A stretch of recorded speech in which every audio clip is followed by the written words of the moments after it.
ओम सुषुम्ना। आप सभी को मेरी हार्दिक शुभकामनाएं। मेरी सभी सुषुम्ना क्रिया योगियों को मेरा आशीर्वाद। इससे पहले हमने सीखा था कि अपरिपक्व आत्माएं जो बंधी हुई हैं उन्हें अपना एक जीवन काल धरती पर ही व्यतीत करना होगा, है ना। अब आइए देखें कि जब आत्माएं प्रतिशोध लेना चाहती हैं तो क्या होता है। इसके लिए एक अच्छा उदाहरण महाभारत में अंबा का है, जिसने बिना किसी उचित कारण के भीष्म से प्रतिशोध लेने के लिए 2 जीवन काल व्यर्थ में ही गंवा दिए।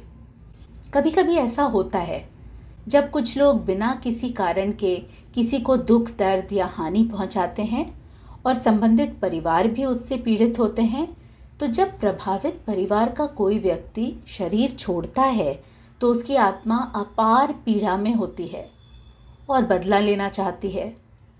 ऐसी आत्मा उस व्यक्ति के परिवार की खोज करेगी जिसने उसके परिवार को बहुत कष्ट और हानि पहुंचाई थी। फिर वह उस परिवार में एक कमज़ोर मन वाले व्यक्ति को ढूंढेगी। ये उनके बच्चे या कोई और जो निर्बल मन वाला हो, उनके माध्यम से बदला लेने का प्रयास करेगी। उदाहरण के लिए मान लीजिए उनका कोई लड़का है जो अनुशासित है और पढ़ाई में भी अच्छा है। वह प्रतिशोध से ग्रसित आत्मा उस युवा लड़के को अनियंत्रित हो जाने के लिए बाध्य करेगी। वह लड़का अपने परिवार के सदस्यों की बातें नहीं सुनेगा, बुरी आदतों का आदी हो जाएगा और वो सब कुछ करेगा जो उसे नहीं करना चाहिए। वो आत्मा ये सुनिश्चित करने के लिए हर संभव प्रयास करेगी कि परिवार को अपार पीड़ा और हानि हो। ऐसे करते में ऐसी आत्माएं संभवतः 2 से 7 जन्म अपना समय और अवसर व्यर्थ में ही नष्ट कर देंगी। कर्म का सिद्धांत हमें क्या बताता है? हम जो बोते हैं वही काटते हैं, है ना।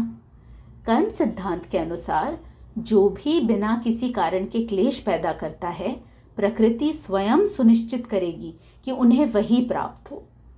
इसलिए प्रतिशोध और प्रतिशोधी स्वभाव के साथ आत्मा बिना किसी उद्देश्य के 7 जीवन काल बेकार कर सकती है। प्रतिशोध की भावना हमें अपने जीवन काल और मृत्यु के पर्यंत भी हमारे मन की शांति को हर ले सकती है।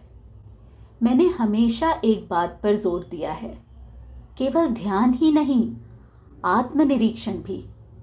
कृपया आत्मनिरीक्षण करें। मैं बार बार आपको चेतावनी देती रहती हूँ। कुछ स्थितियों में कुछ लोग हमारे लिए परेशानी पैदा कर सकते हैं, वो भी बहुत तीव्रता से, बिना किसी कारण के। लेकिन जब एक सुषुम्ना क्रिया योगी उन्हें क्षमा कर देता है और उन्हें अकेला छोड़ देता है तो उनकी आत्मा की यात्रा बहुत सुचारू हो जाती है। लेकिन ये क्षमाशील प्रकृति आत्मनिरीक्षण के बिना नहीं आएगी। आपको 49 दिनों के लिए इस बारे में आत्मनिरीक्षण करना चाहिए।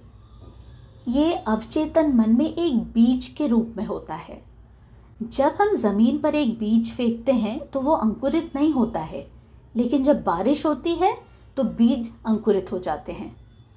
उसी तरह इन प्रतिशोध के भावना के बीजों के अंकुरित होने की बहुत अधिक संभावना है।